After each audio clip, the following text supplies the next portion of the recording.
കേരളത്തിലെ ആദ്യ ട്രാൻസ്ജെൻഡർ ഡോക്ടറോടൊപ്പമാണ് നമ്മൾ ഇപ്പോൾ നിൽക്കുന്നത്.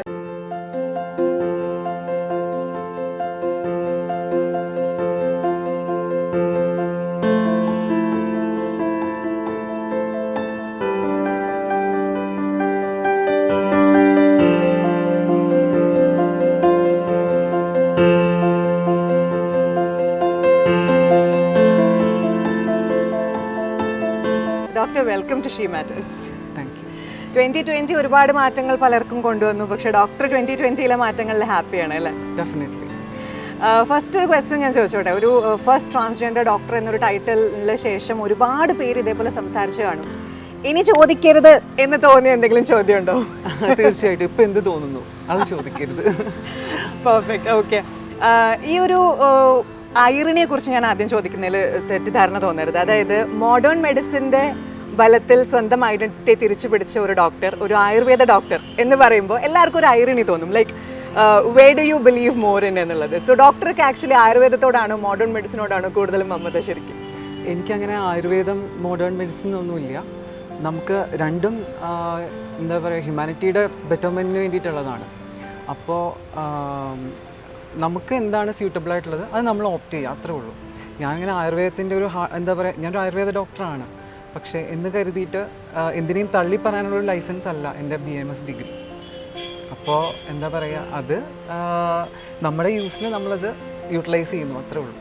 വളരെ ആത്മാർത്ഥമായി പഠിച്ച ഒരു ഫീൽഡാണല്ലോ. അപ്പോൾ എങ്ങനെയായിരുന്നു ആയുർവേദത്തിലേക്കുള്ള ഒരു ജേർണി? അത് കുട്ടിക്കാലം തൊട്ടേ മനസ്സിലുണ്ടായിരുന്ന ഒരു ആഗ്രഹമാണോ, അല്ല അത് ജീവിതത്തിലെ വഴിയിൽ കണ്ടെത്തിയ ഒരു ഇൻട്രസ്റ്റ് ആയിരുന്നു? ശരിക്കും പറഞ്ഞാൽ വഴിയിൽ കണ്ടെത്തിയൊരു ഇൻട്രസ്റ്റ് ആയിരുന്നു. കാരണം എന്താണെന്ന് വെച്ചാൽ എൻ്റെ താല്പര്യങ്ങൾ കൂടുതൽ ലിറ്ററേച്ചർ, അങ്ങനത്തെ ആർട്സ്, ലിറ്ററേച്ചർ അങ്ങനെയൊക്കെയാണ്. അപ്പോൾ നമ്മൾ പഠിച്ചു വരുമ്പോൾ വീട്ടുകാർക്കും ഒരു ആശങ്ക ഉണ്ടാവുമല്ലോ നമ്മുടെ ഭാവിയെ പറ്റി.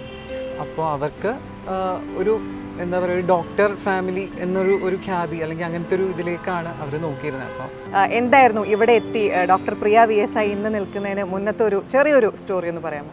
എന്താ പറയുക, പ്രിസണേഴ്സ് ഉണ്ടല്ലോ, ലൈഫ് ടൈം ഇംപ്രിസൺമെൻറ്റ് കിട്ടിയൊരു ആൾ പെട്ടെന്ന് അയാൾക്ക് എന്താ പറയുക, ജീവിതകാലം മൊത്തം ജനിക്കുന്നത് പ്രിസണിൽ, മരിക്കുന്നതും പ്രിസണിൽ, അങ്ങനെ ഒരു ഓപ്ഷൻ ഒന്ന് ആലോചിച്ച് നോക്കാം നമ്മൾ. അപ്പം എന്നെ സംബന്ധിച്ച് ആ ഓപ്ഷനിലായിരുന്നു ഞാൻ ഇത്ര നാൾ ജീവിച്ചിരുന്നത്. എനിക്ക് ഇനി മരണം വരെ ഞാൻ ഈ പ്രിസണിൽ ജീവിക്കണം എന്ന ചിന്തയിൽ ജീവിച്ചൊരു വ്യക്തിയാണ്. പക്ഷേ ഈ ഒരു തീരുമാനത്തിലേക്ക് വന്നപ്പോൾ ആ ഒരു ജയിൽ പുള്ളിക്ക് അല്ലെങ്കിൽ തടവ് പുള്ളിക്ക് എന്താ പറയുക, റിലീസ് അനുവദിച്ച് കിട്ടിയൊരു ഫീലിംഗ് ആയിരുന്നു. അപ്പം അത്രയും ഒരു സ്വാതന്ത്ര്യമാണ് ഞാൻ അനുഭവിച്ചത് ഈ ഒരു മാറ്റത്തിന്, ഈ ഒരു ഡിസിഷൻ എടുത്തപ്പോൾ. കുറേ ആശങ്കകളുണ്ടായിരുന്നു, ഒബ്വിയസ്ലി കുറേ ആശങ്കകളുണ്ടായിരുന്നു.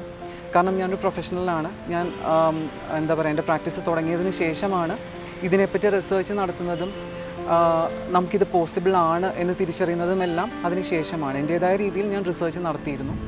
അപ്പോൾ അതിൽ നിന്ന് കിട്ടിയ ആ ഒരു ആത്മവിശ്വാസമാണ് എനിക്ക് ഇത് ചെയ്യാനുള്ളൊരു, അല്ലെങ്കിൽ എന്താ പറയുക, നമുക്ക് ഓക്കെ ഇറ്റ് ഈസ് പോസിബിൾ എന്നുള്ളൊരു ഉറപ്പ് തന്നത് അതാണ്. അപ്പോൾ ഞാൻ ആദ്യം അത് ഷെയർ ചെയ്തത് എൻ്റെ ഫാമിലിയോട് തന്നെയാണ്, അമ്മയോട് തന്നെയാണ് സംസാരിച്ചത്. ഒരിക്കലും ഞാൻ മറ്റൊരാളുടെ സഹായം സീക്ക് ചെയ്തില്ല, അമ്മയോടാണ് ആദ്യം സംസാരിച്ചത്. അപ്പോൾ അമ്മയ്ക്ക് ആദ്യം അതൊരു ഷോക്കായിരുന്നെങ്കിലും, ഒബ്വിയസ്ലി അങ്ങനെ ആയിരുന്നെങ്കിലും പിന്നീട് ആൾക്കത് സ്വയം ചിന്തിച്ചപ്പോൾ ഞാൻ കൺവിൻസിംഗ് ആയി തന്നെ പറഞ്ഞു. ഒരു 1.5 മണിക്കൂർ ഞങ്ങൾ സംസാരിച്ചു ഇതിനെപ്പറ്റി തന്നെ. അപ്പോൾ ഞാൻ പറയുന്നതെല്ലാം കേൾക്കാനുള്ളൊരു ക്ഷമ ഉണ്ടായി അമ്മയ്ക്ക്. അപ്പോൾ കേട്ട് കഴിഞ്ഞപ്പോൾ അമ്മ പറഞ്ഞു, നീ എന്ത് ചെയ്താലും നിന്നോടൊപ്പം ഞാനുണ്ടാവും. തീർച്ചയായിട്ടും ഇങ്ങനെ മക്കളോടൊപ്പം എന്തിനും കട്ടയ്ക്ക് കൂടെ നിൽക്കുന്ന അമ്മമാർക്ക് ഒരു സല്യൂട്ട് ഈ ഒരു അവസരത്തിൽ കൊടുക്കുകയാണ് കേട്ടോ. ഡോക്ടറുടെ മുന്നേ ഉള്ള രൂപത്തിൽ വന്ന് കണ്ടിരുന്ന പേഷ്യൻസ് ഉണ്ടാവും, ഇപ്പോൾ ഡോക്ടർ പ്രിയ ആയിട്ട് കാണുന്നവരുണ്ടാവും. സോ എങ്ങനെയായിരുന്നു അവരുടെ ഒരു വെൽക്കമിങ് ഒക്കെ? അത് വളരെ എന്താ പറയുക, എനിക്ക് എൻ്റെ ട്രാൻസിഷൻ ടൈമിൽ ഞാൻ കുറച്ച് കാര്യങ്ങൾ ഞാൻ എൻജോയ് ചെയ്തിട്ടുണ്ട്. അതിലൊന്നാണ് ഇപ്പോൾ ചോദിച്ചത്. എന്താണെന്ന് വെച്ചാൽ, പിന്നെ ഒരു കാര്യം മെൻഷൻ ചെയ്യണം, ഡെഫിനറ്റ്ലി ഒരു ട്രാൻസ് വ്യക്തിത്വമുള്ളൊരു ആളിനെ ഇരുകൈയും നീട്ടി സ്വീകരിക്കുന്ന ഒരു സ്ഥാപനം നമ്മുടെ നാട്ടിലൊരു മാതൃകയാണ്. തീർച്ചയായിട്ടും അത് സീതാറാം എന്ന സ്ഥാപനവും അതിൻ്റെ മാനേജിംഗ് ഡയറക്ടറായ രാമനാഥൻ ഡോക്ടറും അതിനൊരു വലിയൊരു അപ്ലോസ് അർഹിക്കുന്നുണ്ട് ഡെഫിനറ്റ്ലി. അപ്പോൾ അങ്ങനെ എൻ്റെ ഒരു അഭിപ്രായം പറയുകയാണെങ്കിൽ പ്രൈവറ്റ് സ്ഥാപനങ്ങൾ അങ്ങനെ തയ്യാറാവണം. ഇങ്ങനെ ശരിക്കും സംവരണം ട്രാൻസ്ജെൻഡർ വിഭാഗത്തിന് പേപ്പറിൽ മാത്രം ഒതുങ്ങിയിട്ട് കാര്യമില്ല. ശരിക്കും ഗവൺമെൻറ് തലത്തിൽ മാത്രം ഒതുങ്ങിയിട്ടും കാര്യമില്ല. പ്രൈവറ്റ് തലത്തിൽ തന്നെ ശരിക്കും ആൾക്കാരെ അക്സെപ്റ്റ് ചെയ്യാൻ തയ്യാറാവണം. അറ്റ്ലീസ്റ്റ് ഒരു വേക്കൻസി എങ്കിലും അവർക്ക് വേണ്ടി നീക്കി വെക്കാൻ തയ്യാറാവണം. ഈ പേഷ്യൻസിൻ്റെ കാര്യം പറയുകയാണെങ്കിൽ ആദ്യം വന്നിരുന്നവർ എൻ്റെ ഈ മാറ്റങ്ങളൊന്നും അവർ ശ്രദ്ധിക്കില്ല. ബിക്കോസ് അവരുടെ ബുദ്ധിമുട്ടുകളിലാണ് വരുന്നത്, ഇപ്പം വേദനകളായിട്ട് വരുന്നവരാണ്. അപ്പം അവർക്ക് ഡോക്ടറിൽ നിന്ന് മരുന്ന് വേണം എന്നുള്ള രീതി, അല്ലെങ്കിൽ പ്രിസ്ക്രിപ്ഷൻ വേണം എന്നുള്ളൊരു ഇത് മാത്രമേ അവരുടെ മനസ്സിലുണ്ടാവുള്ളൂ. പിന്നെ ചിലർക്ക് ഫോണിൽ വിളിച്ച് നമ്മുടെ അടുത്ത് സംശയം ചോദിക്കും. ഇപ്പോൾ പ്രിസ്ക്രിപ്ഷനിൽ നമ്പർ ഉണ്ടാവുമല്ലോ, അപ്പോൾ അത് കണ്ടിട്ട് ഫോണിൽ വിളിച്ച് സംശയം ചോദിക്കുമ്പോൾ ഞാൻ സംശയങ്ങളൊക്കെ പറഞ്ഞു കൊടുക്കും. അപ്പോൾ അവർ അവസാനം പറയും ഡോക്ടറിനെ എപ്പോഴാണ് ഒന്ന് കാണാൻ പറ്റുക, ഞങ്ങൾക്ക് ഇനി എപ്പോഴാണ് കൺസൾട്ടേഷൻ ഡേറ്റ് എപ്പോഴാണെന്ന് ചോദിക്കും.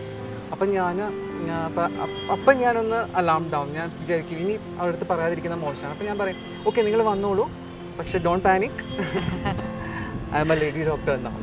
അപ്പോൾ അങ്ങനത്തെ ഒരു ഇത് പറയുമ്പോൾ അവർക്കും വല്ലാത്തൊരു എന്ത് എന്ന് പറഞ്ഞിട്ട് രണ്ടാമതൊരു വീണ്ടും ചോദിക്കും. അപ്പം നമുക്കത് പറഞ്ഞു കൊടുക്കുക എന്നുള്ളത് ഒരു ചടങ്ങ് തന്നെയായിരുന്നു. ഞാനൊരു ഇമ്പോസിഷൻ പോലെയായിരുന്നു. ഓരോ പ്രാവശ്യം ഫോൺ കോൾ അറ്റൻഡ് ചെയ്യുമ്പോഴും ഞാൻ ഇങ്ങനെ പറയുമായിരുന്നു. തീർച്ചയായിട്ടും ഇനി അത് അധികം പേരോട് പറയേണ്ടി വരില്ല എന്ന് തോന്നുന്നു. കാരണം ഓൾറെഡി ഡോക്ടർ പ്രിയ എന്നുള്ളൊരു പേര് വളരെയധികം റെസ്പെക്റ്റോടു കൂടി എല്ലാവരും ഓർത്ത് കേരളത്തിലെ ഫസ്റ്റ് ട്രാൻസ്ജെൻഡർ ഡോക്ടർ എന്നത് പറഞ്ഞ് എല്ലാവരും ശീലിച്ച് കഴിഞ്ഞിരിക്കുകയാണ്. സോ ഡോക്ടർ ഇപ്പോൾ പറഞ്ഞതെന്ന് എനിക്ക് തോന്നിയൊരു കാര്യം, നമ്മുടെ സൊസൈറ്റി ഇപ്പോൾ ശരിക്കും ആ ഒരു ട്രാൻസിഷൻ്റെ ഓക്വേർഡ് ഫേസിലാണ്.